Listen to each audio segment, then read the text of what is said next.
मित्रांनो, रत्नाकर औसेकर यूट्यूब चॅनलचा उपक्रम माझी गाडी माझा प्रभाग या अंतर्गत आपण आलेलो आहोत.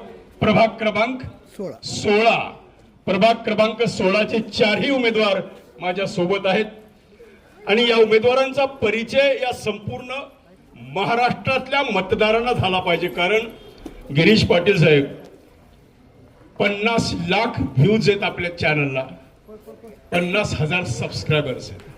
अवघं 1 वर्षाचं माझं बाळ आहे आणि लोक आवर्जून रत्नाकर औसेकर यूट्यूब चॅनल पाहतात. विधानसभेमध्ये आमच्या चॅनलनं खूप चमत्कार केलाय. अर्चना पाटील फार थोड्यात हे झालेले आहेत, नाहीतर इथं काहीतरी चांगला कार्यक्रम होणार होता, करेक्ट कार्यक्रम होणार होता. करेक्ट, बरोबर आहे का नाही? वा. तर आता आपण उमेदवारांचा परिचय करून घेऊया. आपण आपलं नाव सांगा.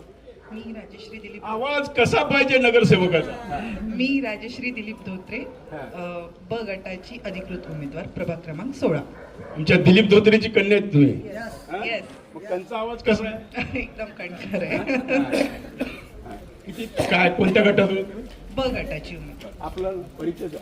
शीतल शिवप्रसाद मालू, प्रभाग क्रमांक 16, क गटाची उमेदवार. आपल्याकडे पद पण आहे ना काहीतरी? महिला मोर्चा शहर जिल्हाध्यक्ष व माजी नगरसेविका. हे फेसबुकवर कायम असतात बरं का, आणि भरपूर धडाडीचे कार्यकर्ते आहेत तुम्ही. गिरीश पाटील साहेब, कसं वाटतंय भाजपत आल्यास? छान वाटतं. आता थोडस तुम्ही तिकडे सरकत त्यांना इकडे येऊ द्या. गिरीश पाटील, तुम्हाला बोलायची माझी फार इच्छा होती बऱ्याच दिवसापासून. असा हा डहाण्या वाघ तुम्हाला मिळतोय, तुम्हाला खोटं नाही सांग. आणि सगळ्यात महत्वाचं म्हणजे महानगरपालिकेतल्या भ्रष्टाचाराच्या विरोधात आवाज जर कोणी बुलंद केला असेल त्याचं नाव आहे गिरीश पाटील. काय झालं? गडीचं पाणी मानवल नाही का? गडीचं पाणी मानवलं आम्ही गडीकडे. गडीचं पाणी मानवल नाही का अमित देशमुखांची हुजरीगिरी करता आली नाही? दोन्ही जमलं नाही मला. दोन्ही अहो, गडीवर जायचं, आशानावर जायचं, थोडी चमचेगिरी करायची, साहेब साहेब म्हणायचं, रोज जाताना हार तुडे घेऊन जायचे. कार्यकर्ते एवढे मूर्ख आहेत, घरी बापाच्या फोटोला कधी हार घालत नाहीत, पण त्या नेत्याला मात्र रोज फुलं घेऊन जाणार. ते बाप तर सते, अरे मला एखादा हार घाल. नाही नाही, नेत्याला हार घालणार पण बापाला नाही हार घालणार. आणि ही तुम्हाला जमलं नाही गिरीश, म्हणून तुम्ही आवाज उठवलेला आहे. बरोबर, थोडं सांगा ना का आवाज उठवला? नाही, खरं म्हणजे आम्ही स्वाभिमानी राहणार, आम्हाला काही लागत नाही. आम्हाला आमचा स्वाभिमान कुठं दुखू नये एवढीच अपेक्षा असते. त्यामुळं आम्ही भारतीय जनता पार्टीमध्ये आलो, तर आमचा स्वाभिमान आपण जपाल म्हणूनच आम्ही आलो तिथे. काय अजून काही दुसरी अडचण, काही देवाणघेवाण काही कमी पडली का? नाही नाही, भैयापर्यंत तुम्ही काहीतरी पोहोचवण्यात कमी पडलात का? नाही नाही नाही, असलं काहीच झालं नाही. हे साफ चुकीचं आहे असलं. आम्ही आदरणीय आपल्या मग एवढी टोकाची भूमिका. खरं तर तुमचे वडील हे प्युअर काँग्रेसवादी, बरोबर आहे, आणि एकदम तुम्ही हा टोकाचा अख्ख्या महाराष्ट्रात शॉक बसलेला हा लातूरला की गिरीश पाटील कसं काय? अरे आपण काय बघा, आता जिकडे विकास आहे, जिकडे लोक आहे, जिकडे चलती गाडी आहे, त्या गाडीतच बसलेलं बरं. जी गाडीच बंद पडलेली आहे, त्या गाडीत बंद पडलेल्या गाडीत बसून काय मिळणार आहे? म्हणजे आपल्याला कुठं जायचंय, आपलं एक डेस्टिनेशन ठरलेलं आहे, कुठं आपल्याला विकास कुठं घेऊन जायचं. ती गाडीच जर चालणार नसेल तर त्या गाडीत थांबून तर काय करायचं? कसं काय वातावरण प्रभागामध्ये तुम्हाला काय वाटतं? वातावरण खूप खूप छान आहे. भारतीय जनता पार्टीला मानणारा इथले हा प्रभाग आहे, इथं विचारधाराला मानणारे इथले लोक आहेत. त्यामुळे खूप खूप एकदम चांगलं वातावरण. सुशिक्षित लोक आहेत, स्वाभिमानी लोक आहेत, व्यापारी लोक आहेत, बरोबर आहे ना, ऑफिसर लोक आहेत, म्हणजे सगळ्यात चांगला प्रभाग आहे. हा, बुद्धिजीवी लोक आहेत, सुशिक्षित लोक आहेत, व्यापारी वर्ग आहे, कशा कोणत्याही आमिषाला बळी न पडणारे लोक आहेत आणि कुठल्याही दबावाला कुठल्या ह्याला बळी न पडणारे लोक आहेत. आता आपण आपला परिचय द्या. हे होते गिरीश पाटीलच्या नावाने तर जोरदार टाळी होऊन जाऊ द्या मित्र. या जरा मोठ्यानं आवाज काढा. काय नाव सांगा? मी विनय हनुमंत जागते, अ गटाचा उमेदवार. हनुमंत जागते आमचे मित्र होते तुमच्या मैत्रिणीचे, आणि कुठंतरी हनुमंतला आताही श्रद्धांजली द्यायची वेळ आलेली आहे. फक्त मतदारांना एकच विनंती आहे की हनुमंत जागतेने जे काम केलेलं आहे कामाचा माणूस होता. अन्यायाच्या विरोधात लढणारा हनुमंत जागते, तुमच्या माहितीसाठी सांगतो. आणि त्याला कुठेतरी श्रद्धांजली राहावी म्हणून भारतीय जनता पार्टीनं विनयला उमेदवारी दिलेली आहे. बरोबर आहे. म्हणून विनयला सुद्धा या मोतीनगर आणि या परिसरातल्या प्रभागातल्या 16 मधल्या तमाम मतदार बंधू आणि भगिनींनी विनयला आशीर्वाद द्यायचा आहे. विनय, मग आता काय महानगरपालिकेत जाऊन भरपूर माल कमवायचा, भ्रष्टाचार करायचा, काय करायचं? विकास कामं करायचे. विकास कामं करायची. अहो, कोणत्याच नगरसेवकाने केलं नाही विकास काम, तुम्ही काय करणार? म्हणून तर मी करणार आहे. काय बरं, या प्रभाग 16चे प्रश्न काय? रोडचे प्रश्न असतील, काही पूर्ण म्हणजे अर्धवट कामं राहिलेले असतील, कॉईल नगर झोपडपट्टीचा विषय कबाल्याचा. आज चंद्रशेखरजी बावनकुळे साहेबांनी शब्द दिला कबाल्या संदर्भात, ती काम आहे. वार्डातले जे विकास आहे, विकास कामं ती आम्ही करणार आहेत. काय म्हणजे काही टक्केवारी वगैरे काही विचार वगैरे नाही? कारण निवडणूक लढवायला कसं आहे, नगरसेवक 5-50 लाख रुपये लावतो, गिरीश बरोबर आहे, आणि ते काढण्यासाठी फायली हातामध्ये घेऊन ह्या टेबलहून त्या टेबलहून त्या टेबलहून त्या टेबलहून गुत्तेदारी करतो. तुम्ही चारींनी शपथ घ्यायची ह्या मतदारांच्या समोर की मी गुत्तेदारी करणार नाही, मी भ्रष्टाचार करणार नाही. बरोबर बोलतो ना मी टक्केवारी घेणार नाही.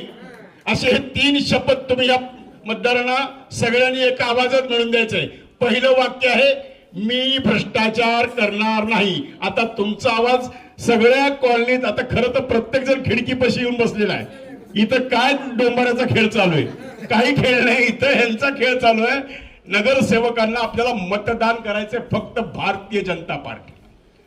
बरोबर आहे का नाही? म्हणून यांच्याकडे आपल्याला 3 शपथ घ्यायच्या आहेत. पहिली शपथ आहे मी भ्रष्टाचार करणार नाही. एका सुरात तुमचा आवाज आला पाहिजे. म्हणा, मी भ्रष्टाचार करणार नाही. धोत्रेताईची लेख करणार काही आवाज बारीक आला. भारतीय जनता पार्टीच्या कुठल्याही नगरसेवकांना ना पूर्वी भ्रष्टाचार केला ना आता आहे ना पूर्वी पुढेही करणार नाही. मागं केलं नाही माहिती, पण आता पुढचं आम्ही काय सांगावं? बरोबर आहे की नाही? आता तुम्ही शपथ घेतली मी भ्रष्टाचार करणार नाही, मी टक्केवारी खाणार नाही. मोठ्या आवाजात मी टक्केवारी खाणार नाही. मी दिवसा टक्केवारी खाणार नाही. कधी टक्केवारी खाणार नाही. मी दिवसा कबूल केले. ना पूर्वी खाल्ली ना आता खाणार आहे ना पुन्हाही खाणार आहे. शाबास शाबास शाबास. तर खूप बघा, आता गिरीश जबाबदारी वाढलेली आहे, तुम्ही शपथ घेतलेली, आणि यांनी जर काम नाही केलं तर माझा मी फोन नंबर देतो, मला फोन करा. मी दुसऱ्या दिवशी यांना म्हणेन गपचूप राजीनामा दे बेटा, काम कर नाही तर राजीनामा. इथं कामाचा माणूस पाहिजे आपला. गिरीश आलाय कशासाठी या वार्डामध्ये? एक सुशिक्षित आहे, चांगल्या परिवारातला आहे, चांगल्या घराण्यातला आहे. माधवराव पाटलांचा तो चिरंजीव आहे. माधवराव पाटील आमचे फार जुने मित्र, 40-50 वर्षापूर्वीचं राजकारण या लातूरचं जवळून पाहिलेलं आहे. आणि याच्याकडे बघितलं की मला माधवरावची आठवण आली. म्हणजे एवढं अगदी वडिलांची झेरॉक्स कॉपी. तर तुम्हाला एवढंच माझं सांगणं आहे की तुम्ही महानगरपालिकेत जा. या प्रभाग 16च्या लोकांना काही लागत नाही. तर असं या तुम्ही जरा कॅमेरा द्या थोडं. प्रभाग 16च्या लोकांना काही लागणार नाही, फक्त यांना शुद्ध वेळेवर पाणी आलं पाहिजे. बरोबर आहे? पाणी वेळेवर आलं पाहिजे. यांची एक समस्या कबाल्याची, ती तुम्ही सोडवण्याचं वचन दिलेलं आहे. बघा बरं का, तुम्हाला हनुमानची शपथ आहे. झालं. या पुढचे प्रश्न जर काही असे पथदिव्याचे प्रश्न असतील, ड्रेनेजचे प्रश्न असतील, गटारीचे प्रश्न असतील, सुलभ शौचालयाचे प्रश्न असतील, प्रमाणपत्र वाटपाचे प्रश्न असतील, का असतं मतदारांचे अनेक प्रश्न असतात. कोणाला जन्ममृत्यूचं प्रमाणपत्र पाहिजे असतं, त्यांच्या काय अडचणी असतात, कोणाचं तहसीलचं, सगळं. खरं तर आता काय झाले, नगरसेवक या पदाचा अर्थच बदलून गेलाय. नगरसेवक झाला की दुसऱ्या वर्षी स्कॉर्पिओ. बरोबर आहे का नाही? 1 किलो सोनं गळ्यामध्ये. गिरीश बरोबर बोलतो ना मी? याला झालेलं काय माहिती का? या लातूरला गेल्या 25-30 वर्षापासून काँग्रेसनं एवढं बरबटून टाकलेलं आहे. बरोबर बोलतोय ना मी? कारण आजपर्यंत इथं या महानगरपालिकेतल्या भ्रष्टाचाराच्या विरोधात आवाज लातूरातले ज्येष्ठ आज ज्यांचं वय आहे 92 प्रकाश पाठकाने आवाज उचललेला गिरीश.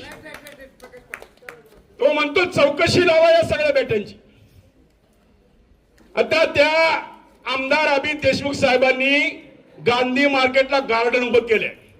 त्या गांधी मार्केटला माझं शॉप आहे ताई.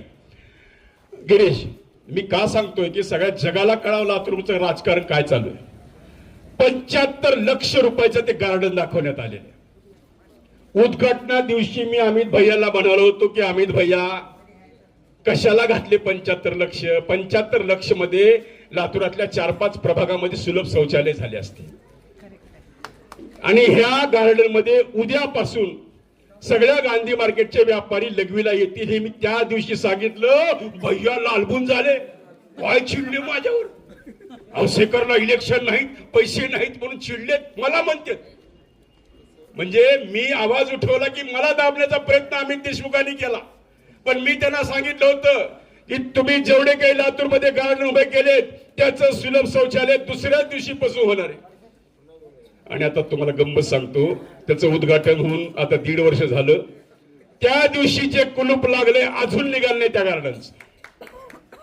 कोणाला काय किराया दिली नाही चालवायला, काही नाही. त्या झाडांना काही पाणी माहित नाही. 10,000ची झाडं लावली, 75 लाख रुपये लुटले आणि त्याच्यातला अर्धा गबाळा कोणी हल्ला असेल मला माहित नाही. म्हणजे एवढं भ्रष्टाचारानं पोखरलेली ही महानगरपालिका. कोणत्याही टेबलवर गेलं पैसे दिल्याशिवाय कागदवर येत नाही. गिरीश बरोबर. कुणाला बांधकाम परवाना पाहिजे, पैसे दिल्याशिवाय कागदवर येत नाही. बरोबर आहे गिरीश.